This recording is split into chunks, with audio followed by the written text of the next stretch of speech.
great sentence right before this message. I want to talk to you thinking about this. No matter where you are in your life, no matter what you're going through, you've got to believe because of who God is and who you are in Him, in Christ, better times are coming.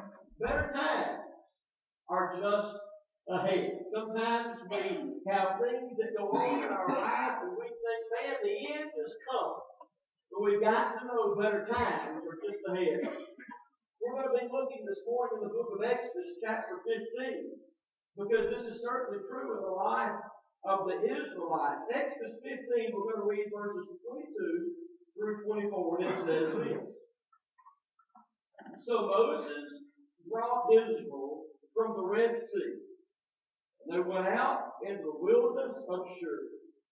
And they went 3 days in the wilderness, and they found no water. When they came to Marah, they could not drink of the waters of Marah, for they were bitter. Therefore, the name of it was called Marah. Now, you've always got different options in life.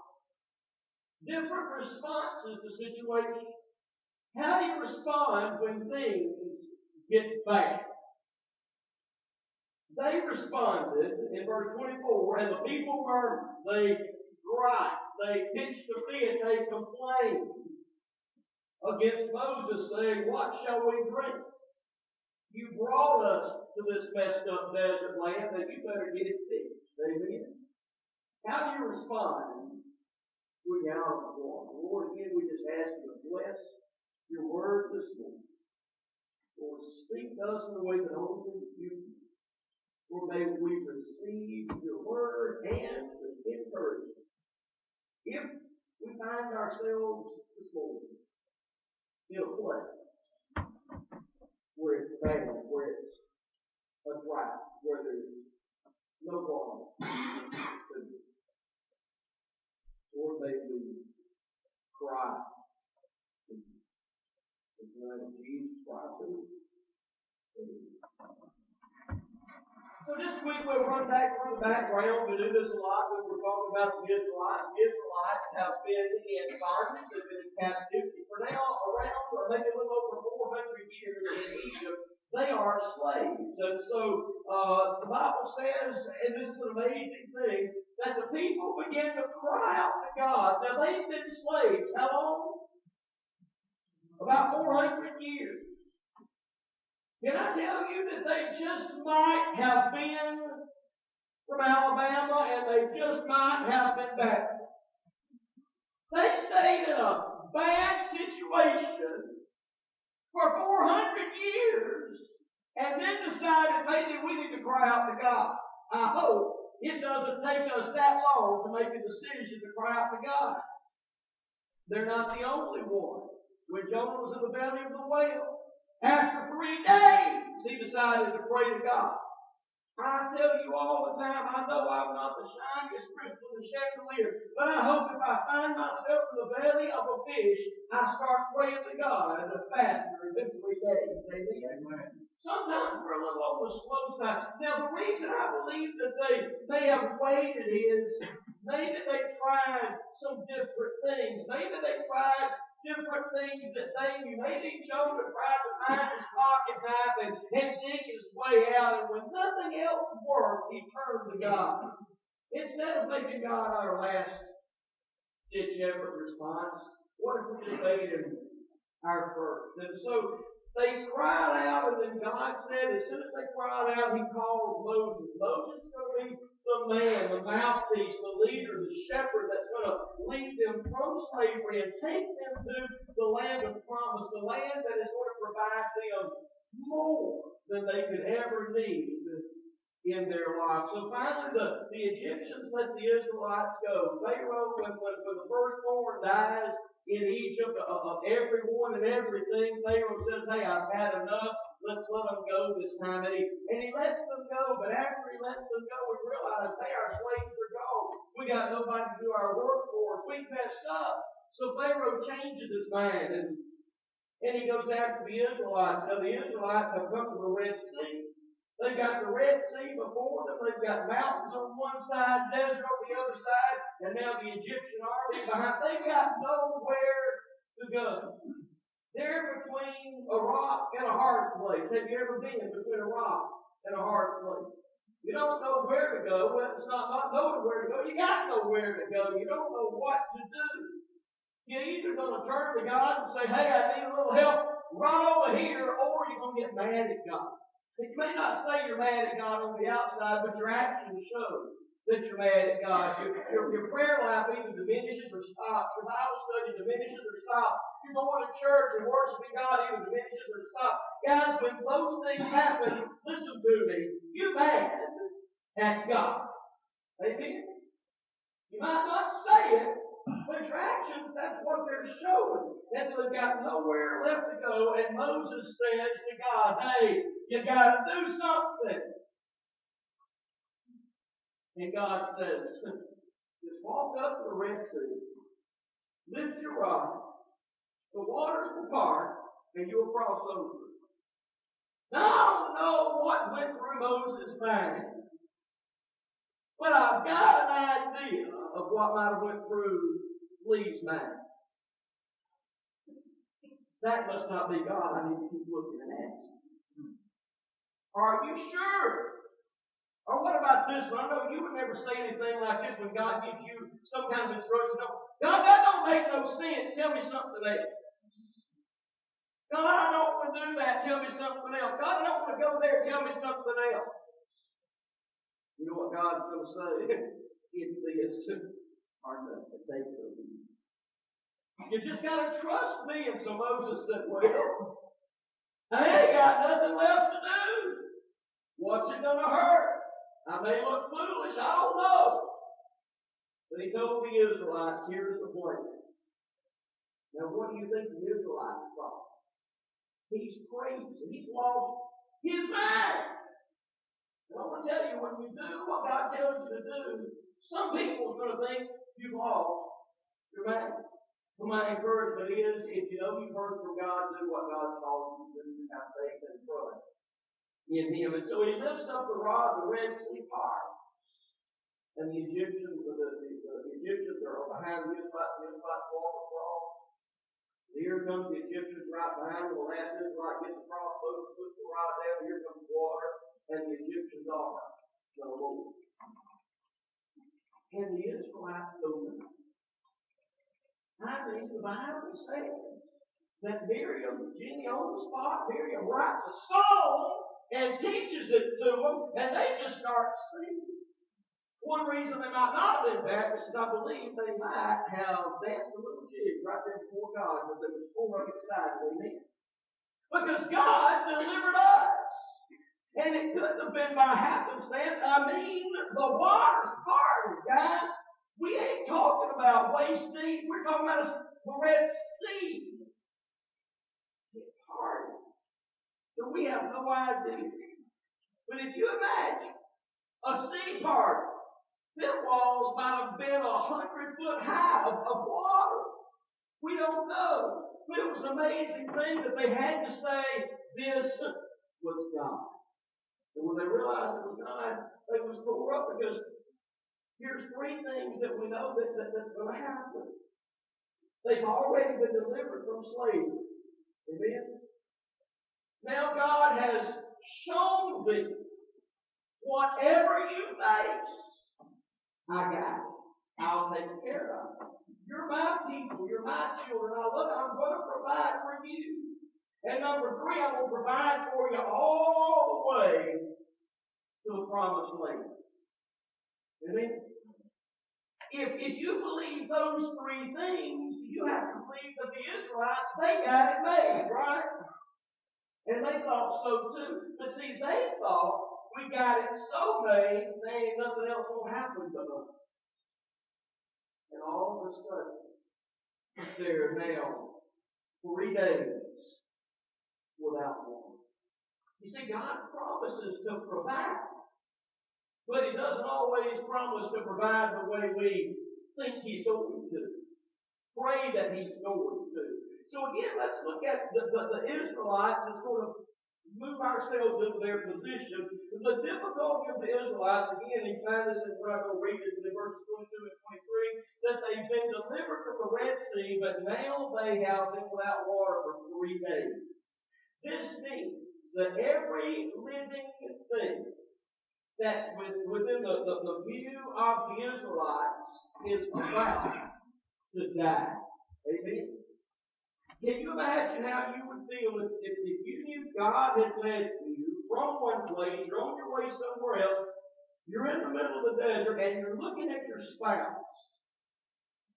and you're looking at your children, and they've had nothing to drink for 3 days, and they're in a desert. Their lips are cracked. Oh, you've seen this on TV where they show you what you look like when you've been in the desert. Your lips are swollen and cracked open. You're watching your spouse and your child die. And there's nothing you can do. That's where the Israelites are. It's not just, I'm about to die, it's my family's about to die. And somebody. Now, this is not very spiritual, but it is very honest. When somebody's got faith, somebody's got faith for what they do to my family. You ever been in a place something like that? Maybe somebody done something to your family, said something about the family, and it hurt your pride, and somebody has got faith. I want to tell you, when somebody has faith, and vengeance is yours, and says the Lord, you're usually going to end up paying if you'll get in the long. But all of a sudden, they've been without water for 3 days. And the scouts come running back. And they say, there's water up ahead. Now, forget that they hadn't had anything to drink in 3 days. I got to tell you, I believe Daddy takes mama and children by the hand and start running. Amen? I mean, they want to be the first ones to the water. Without 3 days of water, and they're running, and they get there, and they bend down, and they touch their hands and put it to their mouth. And it's ruined. It's no good. It's good. If they drink this water, they're going to die. If they don't drink this water, they're going to die. They find themselves in the exact same place 3 days later that they did 3 days earlier, when the rock was on one side, the desert was on one side, the Egyptians are behind them, and the Red Sea is before them. It's the same place. It's a place of death, of torment, of misery, a place where you're broken and you're torn down. And you're asking that question again. Even though God just showed up and did a miracle 3 days before, where is that God that was there for me just 3 days before? Where is that God that led me out of slavery? Where is that God that saved my soul? Where is that God that said, I'll never leave you nor forsake you? Where is that God that said, I am the living water? Where is that God that said, you're in my hands and nothing shall pluck you out? It's good to know what He said, but where is it when it gets tough? Where's God? We experience difficulties like that. We may have never been caught between an army and a sea. We may have never been without water, but we have been around our children when they were sick and there's nothing we can do about it.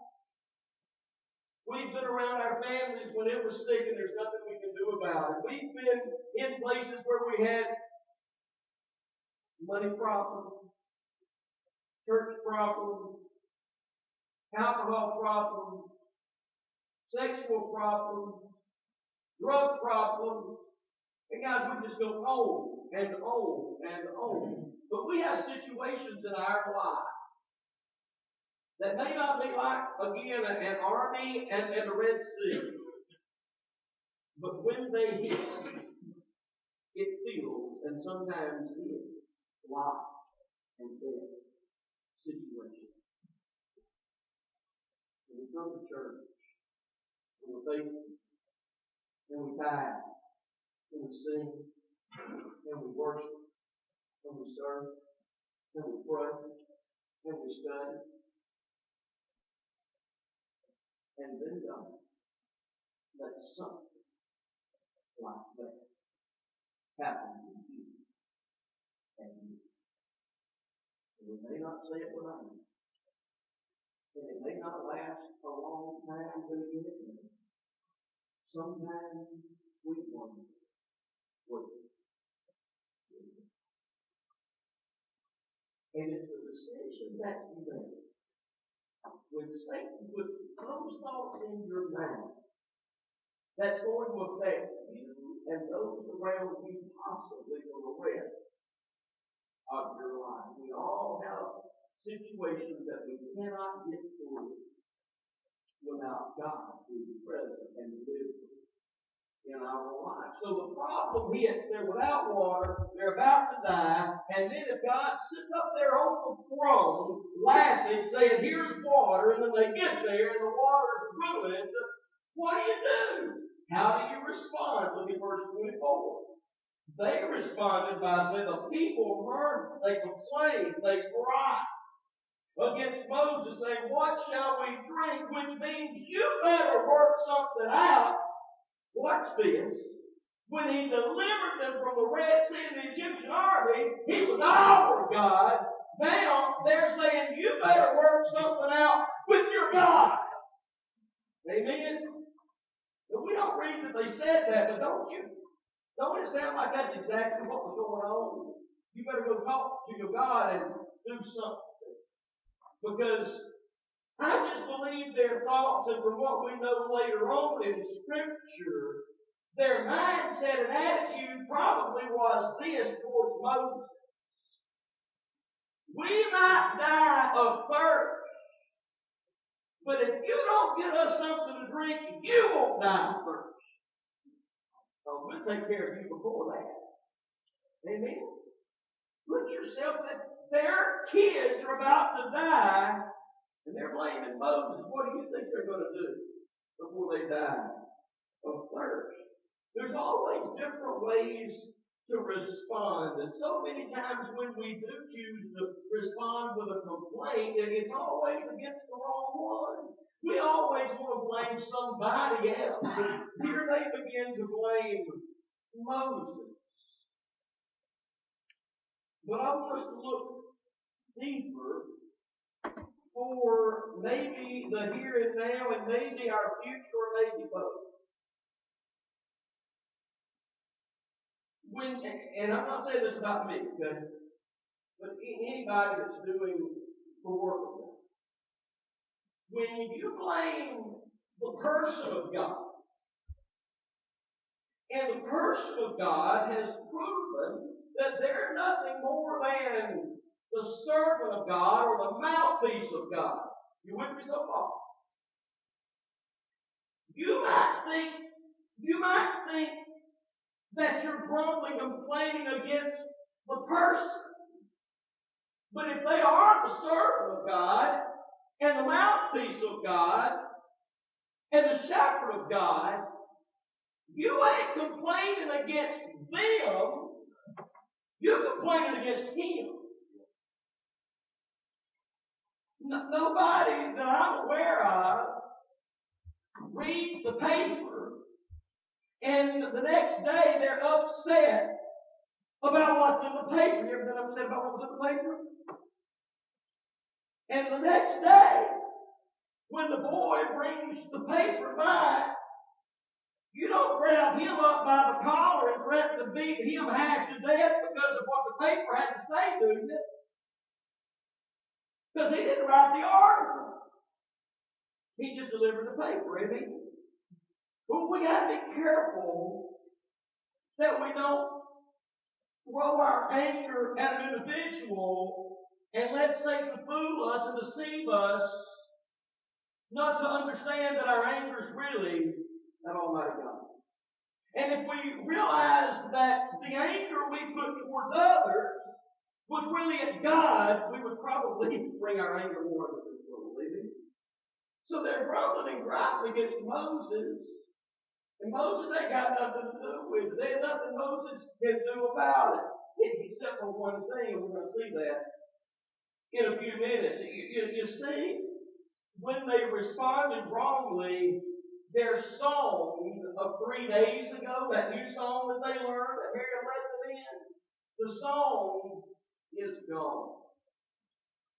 The worship of God, it's gone. Being thankful for deliverance from the Egyptians of the Red Sea, that's gone. He ain't even their God anymore. He's Moses' God. You better do something. The question is, again, to be honest with myself, the song that you once had is gone. Is gone.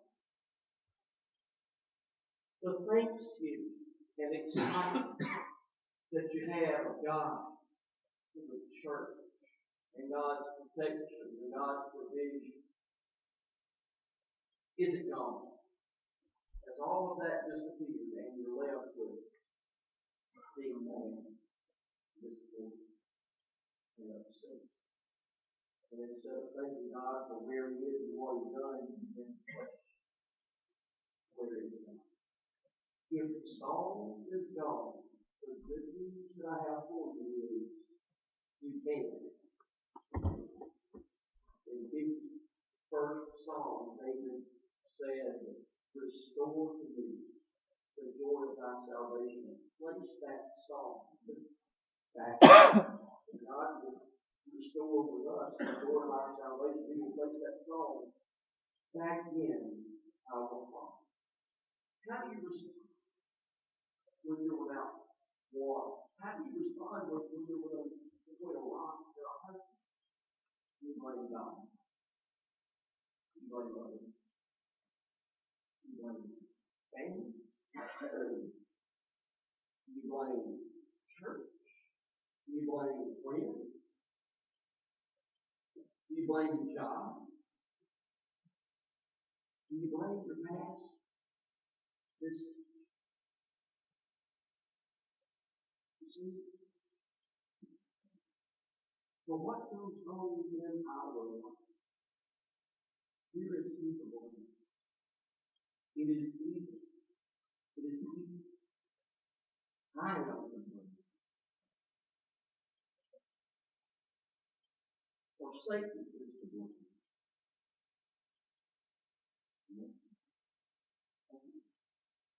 Anything that God wants you to do, is it negative? And if not, it would be negative in a whole.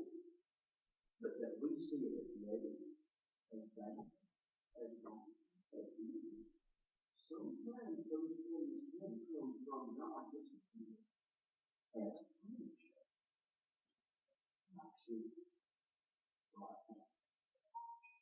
God loves us and treats us as He chooses. And as we punish our children, He punishes us not to be literal, not to be cruel, but to bring us to where we are to a different place, to show us right from wrong, to teach us that if we live that holy, godly life, we will be better off. But it's not for me. But we bring it on. If it's Satan, it's because we live in a fallen world. It may not be that you have sinned, but because of the original sin of mankind, sometimes, listen to me, and I know you're going to start to complain, so I'm not saying it as the way Jesus did, but as the world is concerned, guys, sometimes bad things just happen to good people. I know you're going to preacher. Jesus said there's none good. No, I know that, but as the world considers good, sometimes bad things just happen to good people. And when bad things happen to good people, God's still the one that can turn the bad into good, as we're fixing to see. So we can respond by complaining and griping and grumbling, or we can respond the way Moses did. And listen to how he responded in verse 25. Watch this. They grumbled at him, but the Bible said, he cried out unto the Lord. What else can you do? Cry out unto the Lord. What we see is that Moses didn't follow everybody else. Guys, when everybody else is grumbling and complaining, that don't mean you have to grumble and complain. You remember what your mama and your daddy used to say, if everybody else jumped off a mountain, would you jump off too? You ain't got to be like everybody else. You need to be like the one, not the more than you. Cry out to God. He's the one that can make a difference. He's the one that can change things. Moses understood complaining to other people, it's not going to help matters any. Moses could have looked out at the Israelites and said, you know what? If you would shut your mouth complaining and cry out to God, you might have found water in one day instead of 3. Blaming them wasn't going to do any good. They wasn't going to listen. Moses says what they need is to see more God showing up doing miracles in their life. How about instead of blaming other people for what's going on, we say, God, we're just going to live for you. And our hope and desire is that they will just see you written all over us. And that's the way we make things happen. God is never to blame for what we're going through. And so Moses begins to pray out to God. You know what this means? Moses has watched God work for 40 years or more in his life. Moses is about 80 to 85 years old. He's watched God. And when trouble came his way, you know what Moses did? He knew who to go to. He knew who to call on. He knew who to cry out to. He knew who had always been there for him. Moses decided. This is not always the most fun thing to do, Mark. But Moses decided to be a part of the solution instead of the problem. When I was working at what I call the first real full-time job at Kimball, and I'm talking about we were in a meeting and I mean people started ganging up on the boss pretty good. I jumped right over there with them. I mean, we just let them have it. We could ask for answers. We let it happen. But after it was over, we came to me and said, we don't need much to do. We're just going to do that. It's sort of like a winch box when you see on the TV. Rather than always the running of the body. Psalm 150 says, we sing, we play, we're ready from all of form. That's it. And so, how do you respond? Do you blame God? Do you blame others? Do you run to God or from God? Do you scream at God or cry out to God?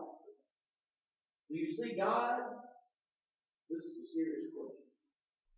Do you see God when you're between a rock and a hard place? As part of the problem or part of the solution? If we're honest in our action, sometimes it takes us a while to come around before where God truly is part. He's not part of the solution, He is the solution. And when Moses cried out to God, we looked at how the people responded. When we looked at how Moses responded, but this is the good part. I want you to see how God responded. And we found this in verses 25 through 27 as they come to the waters and they're bitter, and Moses goes and he cries out to God.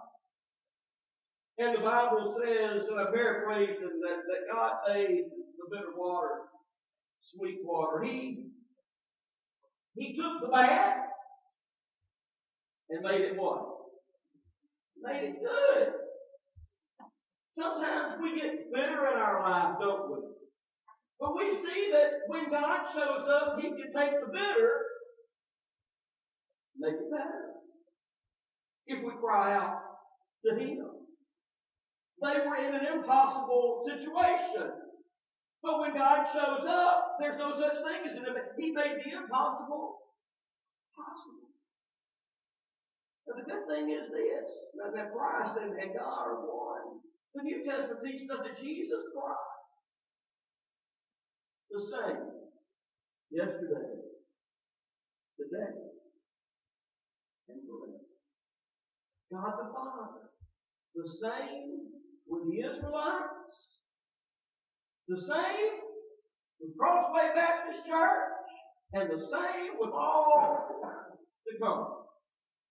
What God's done for one, He can do for all. Not only did God make the bitter better, but when He led them from there, He led them to a place, look at verse 27.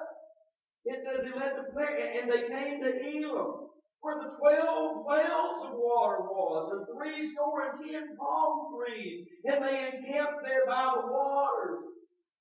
And can I add something to the scripture without you get mad at me? After where they had been with the Red Sea, and the Egyptian army, and the bitter waters, and now they come to the palm trees, the shade, and all the water they could ever want. They may have looked around and said to each other, we're at the promised land already. We're already here! And I can just hear God saying, if you think this is the promised land, you ain't seen that. Why? Because better times are just ahead. You may think you're in a no-win situation and things are just as bad as they can get. And maybe they are, but better times are just ahead. And I believe at that point, if God said, if you think this is something, wait till you get to a real promised land. God didn't even have to say, are you ready to go? They probably looked at God and said, let's get on with it. And you've got to be convinced the better time are just ahead. Amen? For you as an individual, for your family, for your church, for your community, for your county, for your state, for your country, guys, better times are ahead because Jesus is coming back. We've got to keep our eyes up and on the prize. But listen, you've got to believe. You've got to be convinced and believe wholeheartedly in your life better times are just ahead if we cry out to Him. You've got to decide how you're going to handle being put in between a rock and a hard place before you get there. Because your choice will determine the outcome. You may be those in Christ. Everybody else, struggling with something, but it may be your needs. Crying out to God. It makes a difference. Don't follow the Christ, follow the Lord. Maybe you give up. Maybe you felt like you've gone too far. Maybe you've been there too long. There's no way out. And to be honest, as you're thinking about it now, you're blaming God. Let me tell you what the Bible says. God is still there. He's still alive. He's still on the throne. He's on your side and He loves you. He knows where you are. He knows how long you've been there, and He knows your enemies. God is able to provide. He's able to deliver you, but you can't give up on God. Your deliverance might be just around the corner. Better times are just ahead. Maybe He's about to part your Red Sea. Maybe He's about to destroy your enemies. Have faith in God. Turn to God. Look to God. Pray to God. And expectantly wait on God to move. That meditation are just ahead. Amen. Lord, we thank you for you. Sometimes we wonder and doubt.